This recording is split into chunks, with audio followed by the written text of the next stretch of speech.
Педагогическое искусство часто называют театром одного актера, поэтому для педагога важно знать принципы театрального действия и его законы, особенно для педагога творческих профессий.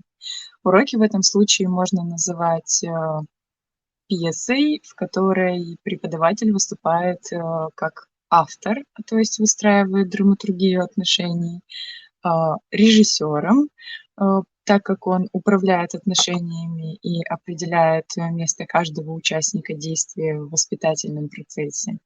Он также является актером, потому что он сам играет свою роль на основе точного научно-педагогического замысла.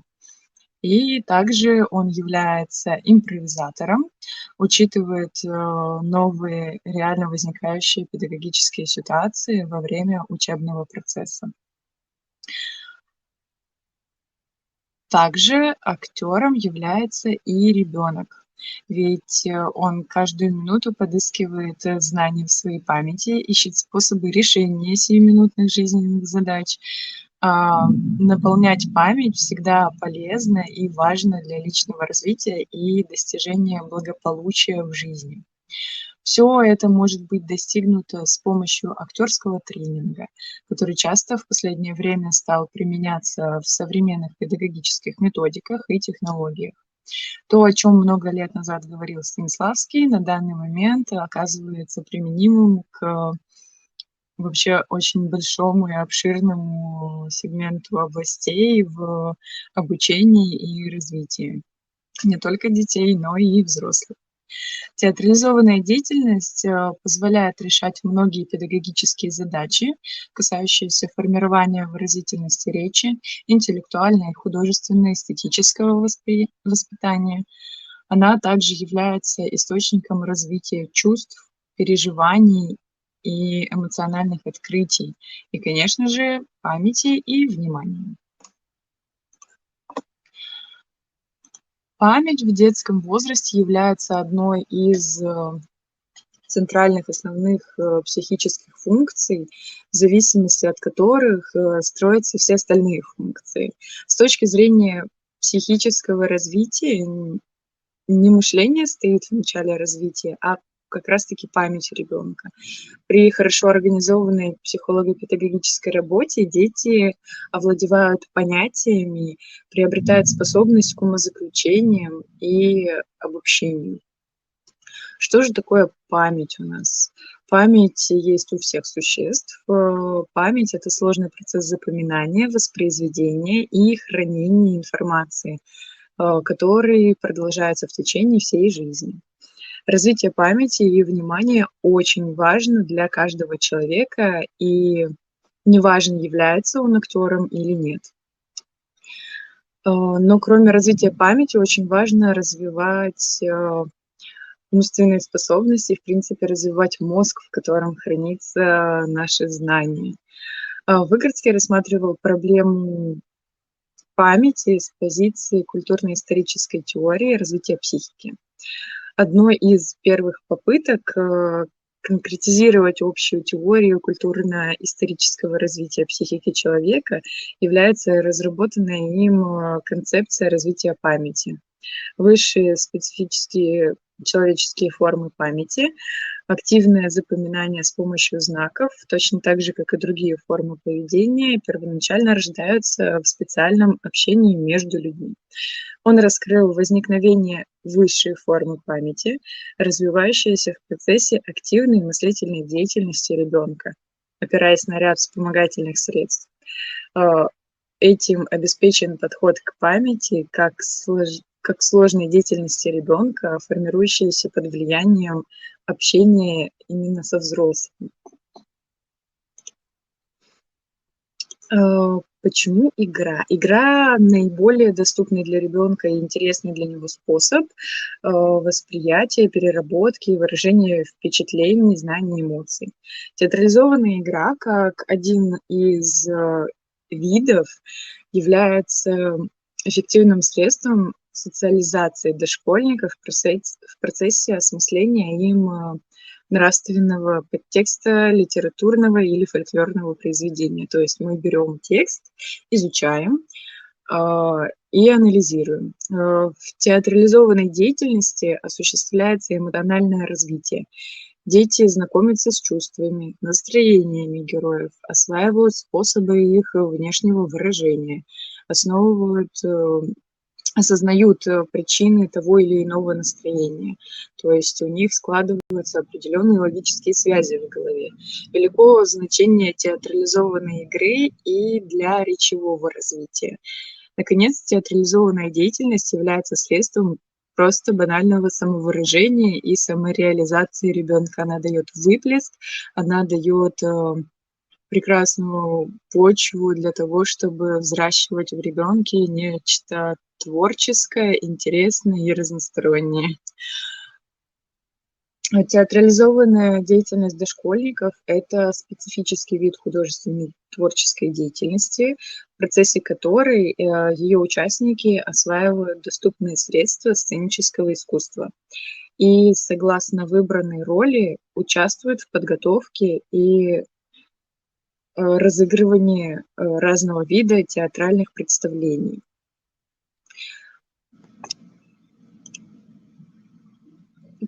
Также дети приобщаются к театральной культуре. Театральная игровая деятельность имеет большое значение для всестороннего развития детей. У них развивается художественный вкус, творческие, декламационные способности, формируется чувство коллективизма, развивается память, внимание. Они лучше начинают чувствовать ритм, им намного проще дается адаптация в новых местах, и, в принципе, смена коллектива уже не составляет такой большой проблемы. Особенности театрализованных игр, они имеют сюжет. То есть мы берем определенный текст, и деятельность ребенка предопределена текстом. То есть мы оказываемся в определенных рамках текста и не можем как-то уйти от сюжета. Театрализованная деятельность отличается от сюжетно-ролевых игр не только сюжетом, но и характером игровой деятельности. То есть театрализованная деятельность является играми, представлениями, которые имеют фиксированное содержание в виде литературного произведения, разыгрываемые детьми в лицах. В них, как и в настоящем театральном искусстве, с помощью выразительных средств, то есть интонации, мимики, жестов и позе, создаются именно цельные образы. Как же, в принципе, мы начинаем работу с детьми? Рассмотрим с вами основные тренинги. Их намного больше, чем предоставлены у меня в работе. И некоторые, которые предоставлены будут на слайдах, я озвучивать не буду. Они будут просто как дополнительный материал, который можно использовать, который очень просто найти в интернете, либо в различных книгах для того, чтобы прям более обширно затрагивать эти моменты. Итак, что же необходимо делать в начале? Для начала нам необходимо насытить наш мозг кислородом, то есть дать ему заряд для работы и развития. Это является одним из обязательных упражнений, которые выполняют актеры ежедневно перед работой, перед каждым выходом на сцену, перед каждым подъемом на сцену. И, в принципе, в целом, в течение дня такие тренинги проводятся не раз. Упражнения на развитие мозга и насыщение его кислородом. Они есть дыхательные, то есть глубоко вдохните через нос и медленно струю воздуха выпустите через рот. Можно закрыть глаза и широко зевнуть. Одновременно массируйте напряженные зоны в области нижней и верхней челюсти. Звук должен быть долгим и звучным. Это помогает расслабить мышцы и настроить наш речевой аппарат. Также мы делаем массаж ушей для того, чтобы улучшить кровоснабжения. Собираем руки, замок, пальчики, то есть разминаем нашу мелкую моторику и также подаем сигналы мозгу. Очень интересными и, как ни странно, основными являются упражнения, которые когда-то нам преподавали на уроках физкультуры и которые помогают развивать мозг и заставлять его работать синхронно.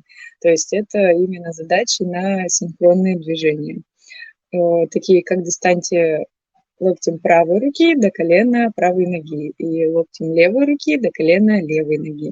Повторять это надо 12 раз, либо более, либо менее, в зависимости от того, с какой группой детей и какая физическая подготовка у них. Можно также менять, то есть делать перекрестно для того, чтобы заставлять мозги шевелиться еще более активно. Далее мы переходим к воображению. Таким самым простым и интересным для детей является представление какого-либо предмета. То есть вот здесь у меня в примере указано: представьте в своей голове розовый круг, потом при помощи разворота мысленно переделайте его в квадрат, треугольник, трапецию, ромб, цветочек, домик и так далее. То есть на что хватит у ребенка фантазии, так он и должен вертеть в голове эту фигурку. Одна из самых любимых игр и разминок это синхронизация мозга и ритмика.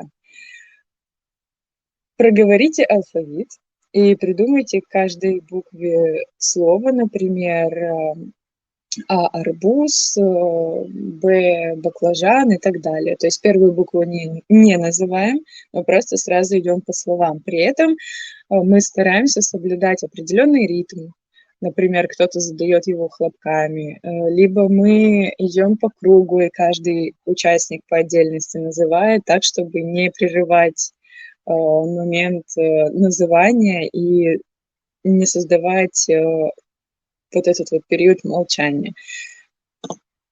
И очень любимое упражнение для детей – это упражнение «Скорая помощь».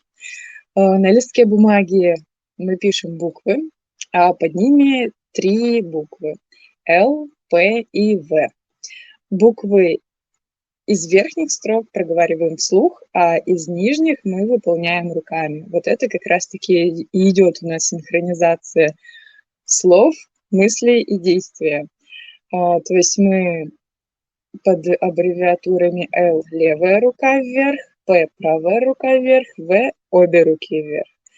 И как бы ни казалось, что это просто, иногда, когда ты идешь уже в достаточно быстром темпе, это делать достаточно сложно. Вот на картинке, на слайде у меня предоставлен пример, как это примерно выглядит. То есть мы говорим А, поднимаем левую руку, говорим Б, поднимаем правую, говорим В, поднимаем правую, Г обе вверх и Д левую. И вот в таком вот интересном танце у нас проходит разминка.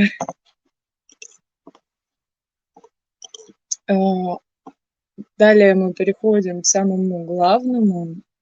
Театральная игра, которая необходима как актеру, так и ребенку. Именно во время игры, которую мы называем актерским тренингом и которую любят дети, происходит усиленная работа по развитию памяти и внимания, так как они являются основополагающими. Если ребенок занимается в театральной, например, студии, то без развития этих навыков мы далеко уйти не сможем. Мы не сможем дать ему тот объем знаний, который необходим для того, чтобы ребенок чувствовал себя комфортно на сцене. Если же это говорить в целом о развитии детей, то это также очень важно, потому что при недостаточном развитии памяти и внимания у ребенка в принципе в реализации собственных возможностей возникают проблемы. Почему мы говорим именно о памяти и внимании? все просто. Эти 2 понятия, они просто неразрывно связаны. Итак, начинаем мы с двигательной памяти. Это память, которая позволяет в процессе обучения двигательным упражнениям получать двигательную память.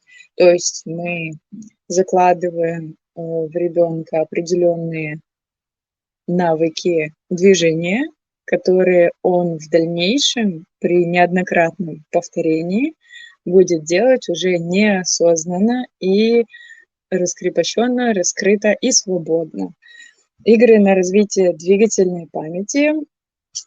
Есть игра пространства. Ход игры по хлопку педагога дети хаотично двигаются по залу. Их главная задача не сталкиваться друг с другом и заполнить все пространство сцены. То есть тут, во-первых, дети учатся ориентироваться в пространстве, они учатся ощущать сцену, понимать, что она большая и места много, и потом в дальнейшем при театральной деятельности нам это очень пригождается, потому что у очень многих актеров, как маленьких, так и взрослых, есть достаточно большая проблема с тем, что у них ограниченное ощущение сцены, и они не могут на ней свободно передвигаться, и не изведав ее ногами, они не понимают, где они. Усложнять, конечно же, можно. Все зависит от того, с какой группой детей конкретно вы работаете. Если мы говорим о дошкольниках, то лучше прям максимально сильно их в это не вгонять, потому что это в любом случае физическая активность. При достаточно интенсивной физической активности дети периодически могут выходить из-под контроля. Дальше у нас идет как раз-таки игра-контроль. Вариант народной игры выбирается с помощью считалки на роль короля-ребенок. Игра называется «Король». Остальные дети, работники, распределяются на несколько групп, что помогает намного упростить задачу их коммуникации друг с другом и контроля друг друга. Остальные дети работники, они распределяются и между собой договариваются, что они будут делать и на какую работу наниматься. Далее они подходят к королю, и происходит такой диалог. Здравствуйте, король. Король им отвечает: здравствуйте. Работники нужны? Вам работники. Король у них спрашивает: а что же вы умеете? Работники, в свою очередь, отвечают: а ты отгадай. И начинают как раз-таки демонстрировать тот вид деятельности, который они выбрали для себя. Это помогает детям развивать помимо двигательной памяти еще и свою фантазию, конечно же, потому что это одна из миллиардов интерпретаций игры крокодила. Детям намного спокойнее делать что-то, когда они делают это вместе. Это также влияет на их раскрепощение. И, конечно же, это тренирует внимание, особенно того, кто является королем. Ему необходимо следить за каждым и определить из общей картинки, что же ему пытаются показать. Упражнения на развитие чувств и эмоций детей, на развитие умения преодолевать эмоциональные состояния с помощью мимики и жестов. Это тоже достаточно распространенная проблема, то, что у детей не совпадает восприятие и выражение. То есть ощущают и понимают они одно, а в мимике и жестах у них проявляется совсем другое. Поэтому для упрощения изначально можно поработать с примерами, то есть показать ребенку, как это происходит, как это выглядит, чтобы он понял, запомнил и повторил, а далее уже интерпретировал это как-то по-своему. Главная задача детей в этом задании показать то, что, например, он съел что-то горькое. Вот здесь у нас в примере горькое лекарство, либо перед ним что-то неприятное лежит, или же он съел кислый лимон. Возможно, он замечтался о чем-то прекрасном. И вот на таких ассоциативных моментах мы это и развиваем. Далее мы переходим к упражнению. А, Здесь у нас указано, покажите, как вы сидите у телевизора. В чем прелесть этого упражнения? Оно легко восприимчиво для детей, потому что для них это достаточно обыденный момент жизни, и им не приходится выдумывать, а что же да как же. И для них самое главное дать задачу, что же конкретно они на этом телевизоре видят.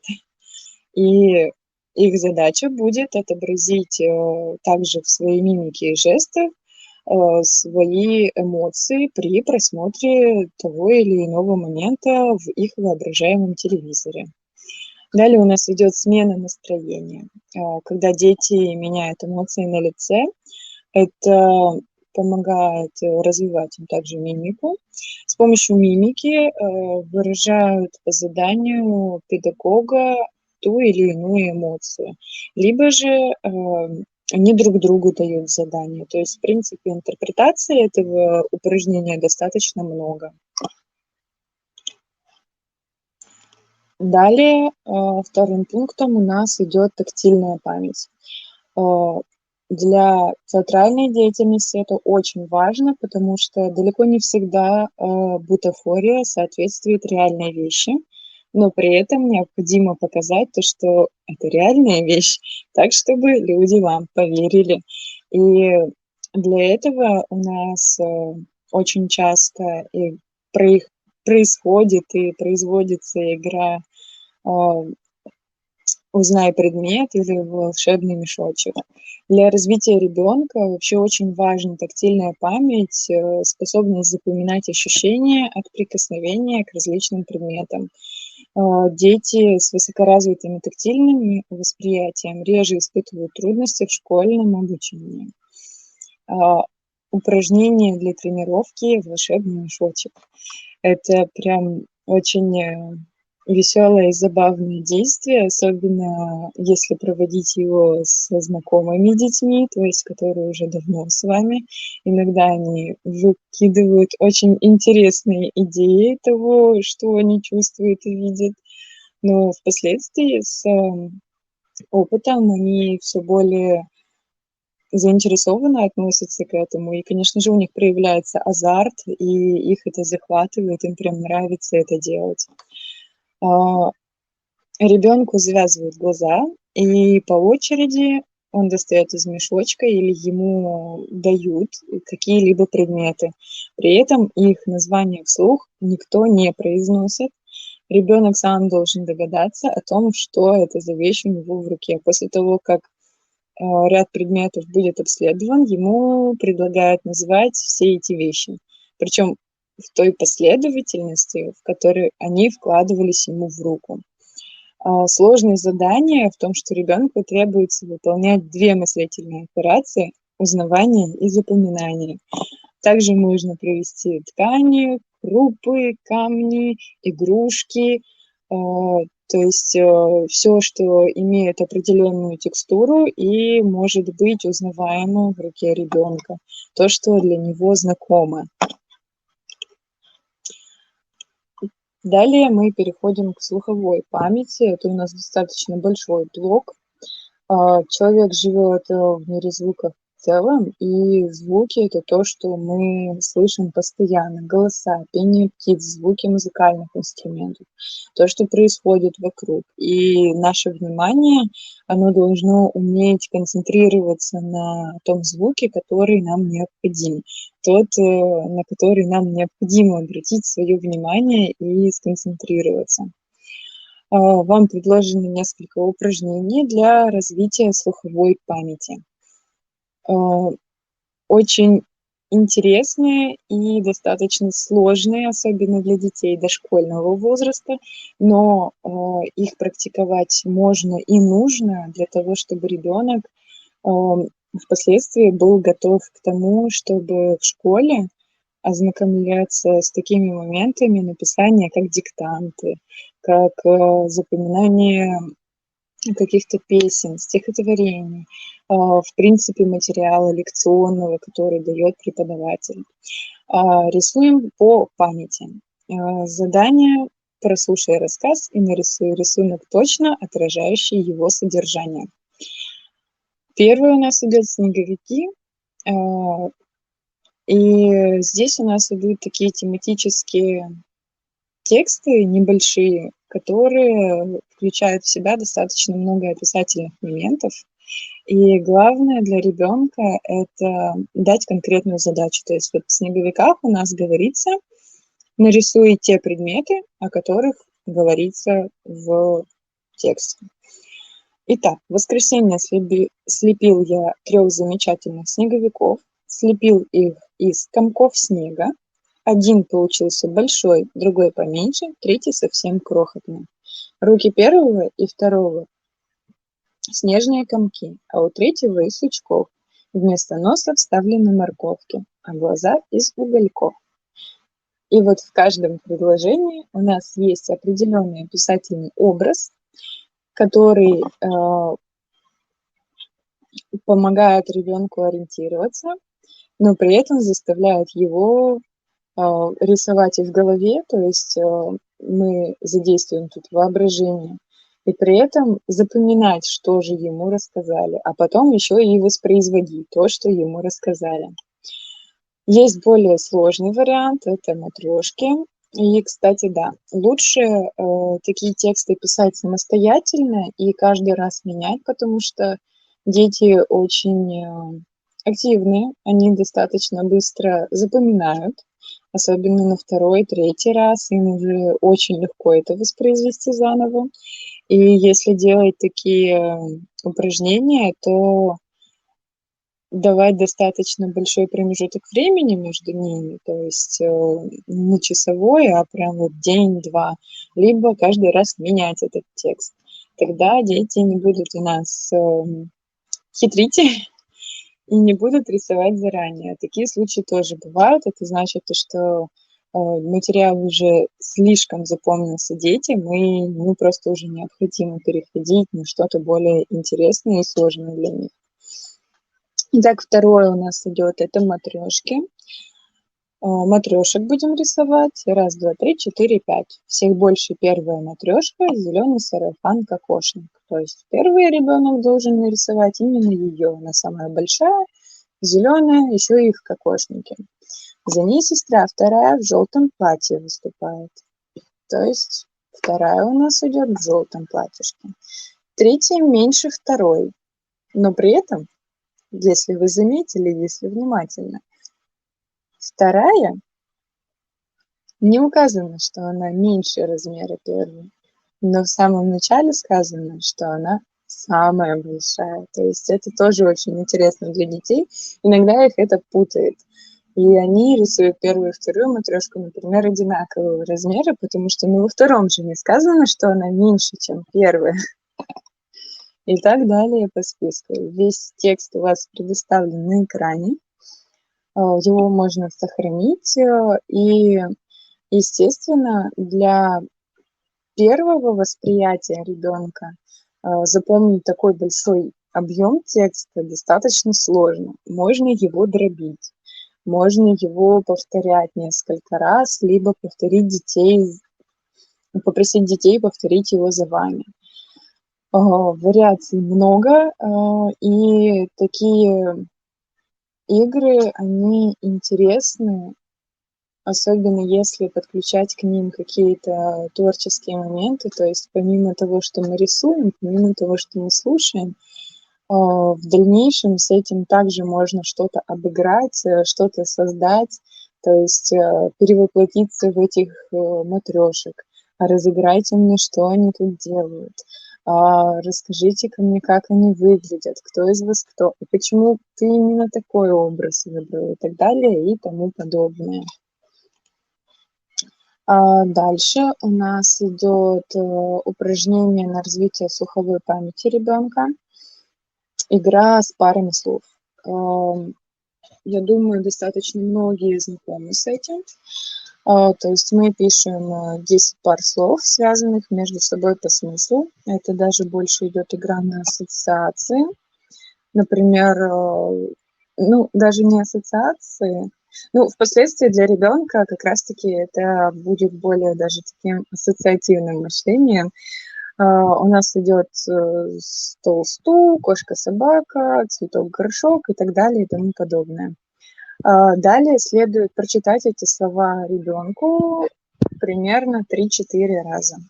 Обязательно выделяйте пары слов с помощью интонации и не торопитесь. Через небольшой отрезок времени мы называем ребенку первые слова из пары, в то время как он должен далее назвать вторую пару, то есть второе слово, которое он сам же подбирал. Таким образом тренируется кратковременная память. Если же мы хотим развить долговременную, выполните то же самое упражнение, но спустя где-то полчаса-час. Очень интересное упражнение и вариативное, назовем его так. Далее у нас идет, наполняется мешок.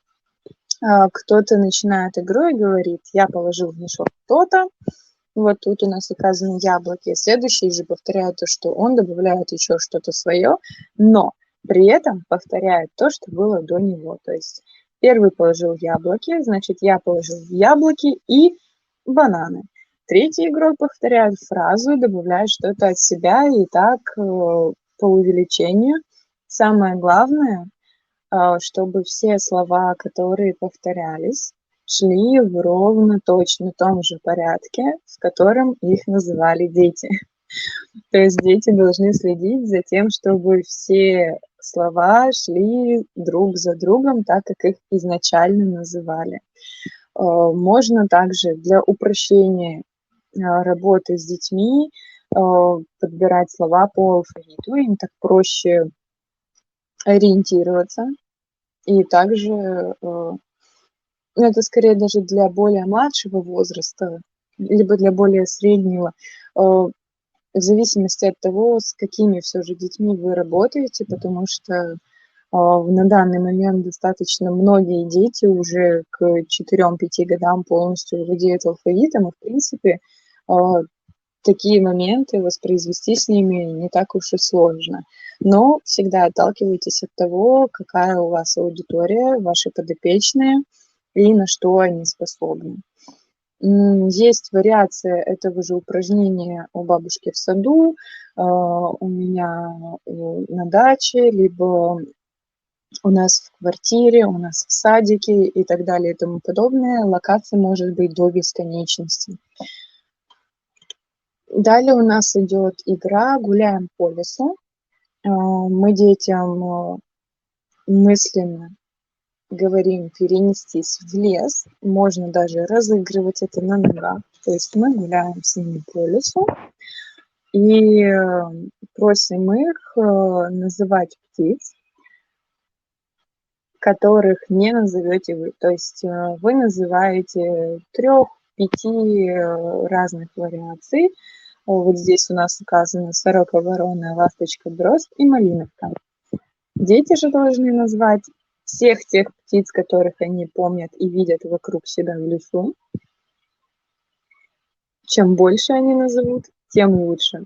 Далее мы просим детей перенестись в начало игры и вспомнить, каких же птиц называли вы. То есть тех птиц, которые были самыми первыми.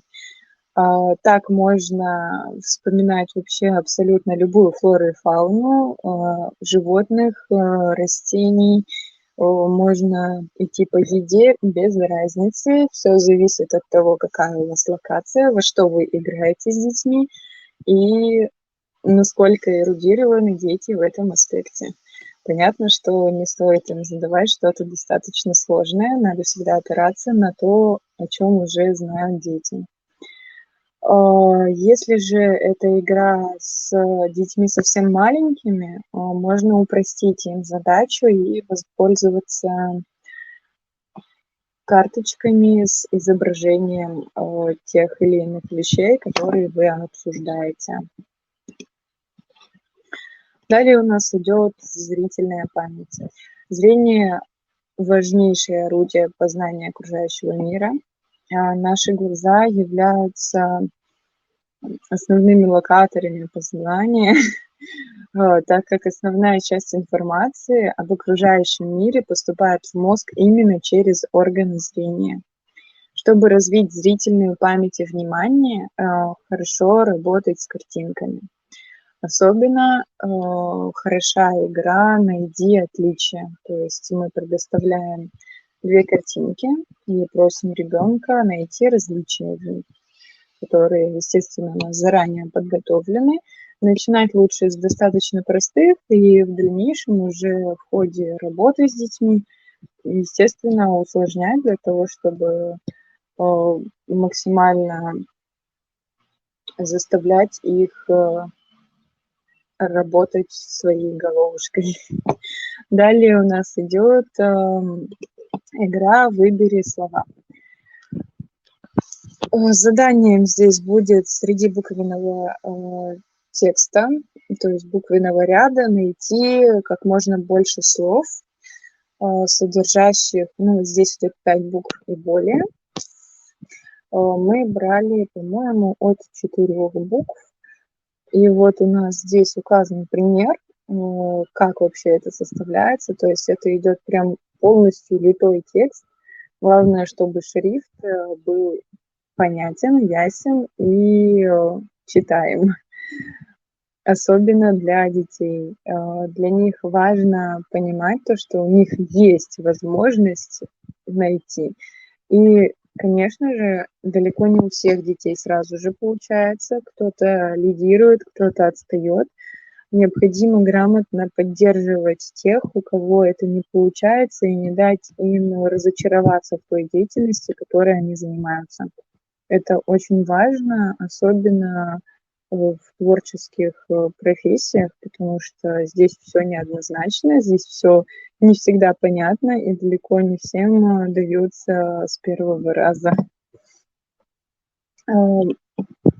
По прошествию определенного количества времени, которое вы сами задаете детям, вы проверяете количество слов, правильность слов, которые они нашли. Занимает обычно это немного времени, так как это все же задание больше на скорость выполнения, поэтому, в принципе, так можно заниматься детьми, даже когда вы, например, поехали куда-то и знаете, то, что ребенок у вас немного непоседа, и вам надо будет его чем-нибудь увлечь.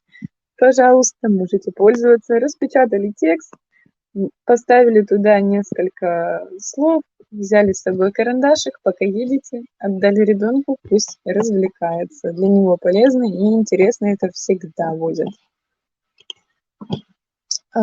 Итак, далее также внимание. Какой игрушки не хватает? Цель, естественно, развить зрительную память. Поставьте перед ребенком на 15-20 секунд от 3 до 5, 7 и более игрушек в зависимости от возраста, интересов ребенка. И затем попросите ребенка отвернуться и выберите одну из игрушек. Когда он развернется, надо уточнить у него, какой же игрушки не хватает. Да, игру можно усложнить, увеличить количество, либо ничего не убирать, только менять игрушки местами.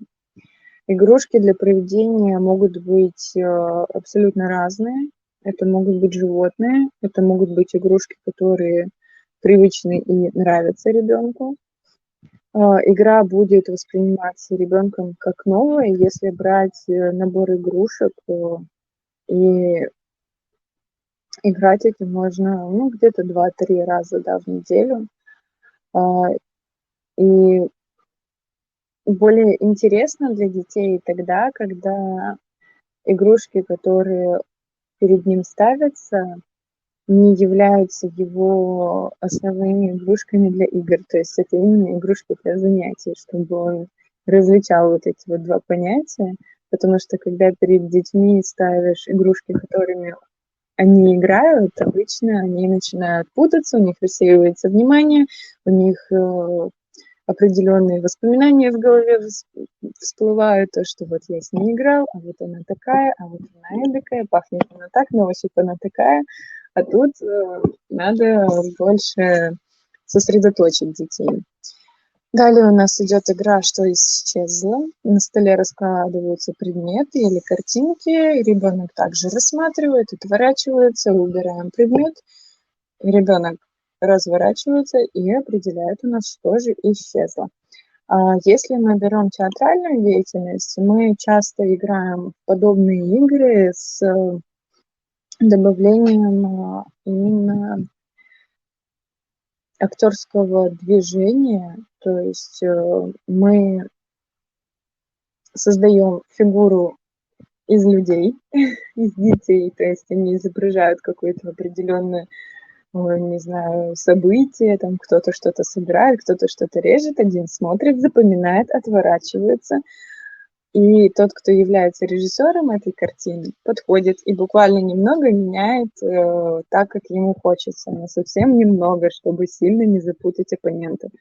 Когда ребенок, который отгадывает, разворачивается обратно, его главная задача вернуть все на исходные позиции. То есть где-то рука была вниз, теперь ее надо поднять наверх, где-то голова смотрела вправо, теперь она смотрит налево и так далее и тому подобное. Очень легко это переводить в такую активную игру, чтобы дети не засиживались.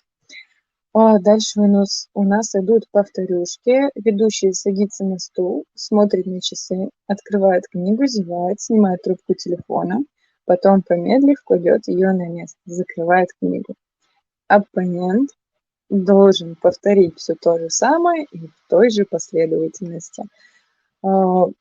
Главное следить в этот момент, чтобы тот, кто показывал из детей, в дальнейшем не подсказывал тому, кто должен это все повторить. Далее у нас идет игра «Вспомнить все». Игроки в парах поворачиваются друг к другу спиной, настраиваются на своего партнера и стараются максимально четко его себе представить. Далее можно начинать игру. Ведущий объявляет, что сейчас придется вспоминать внешний облик человека, стоящего за спиной. После этих слов никакие взгляды на партнера не допускаются. Первое задание – вспомнить, как зовут. Задание выполняют по очереди абсолютно все участники. То есть и справа, и слева, без разницы. Второе задание – вспомнить, какого цвета глаза у вашего партнера. Далее ответить, какой длины брюки на партнере. Вопрос должен звучать именно так, даже если в паре девочка в юбке. Следующее задание – сказать, какая обувь и так далее по определенным предметам, то есть какого цвета одежды, какой длины, какого фасона, из чего она, есть ли резиночки, заколочки, украшения. Использовать можно абсолютно все.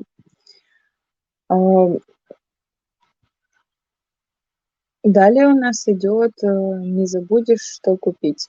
Подготовить предметы, которые будем использовать в качестве покупок. Подойдут пакеты, бутылки, игрушки, мячи и все, что можно достать в магазине. Посылаем ребенка в магазин и просим купить необходимые вещи, начиная с нескольких. И далее увеличивать, то есть начинаем с 2 и далее увеличиваем.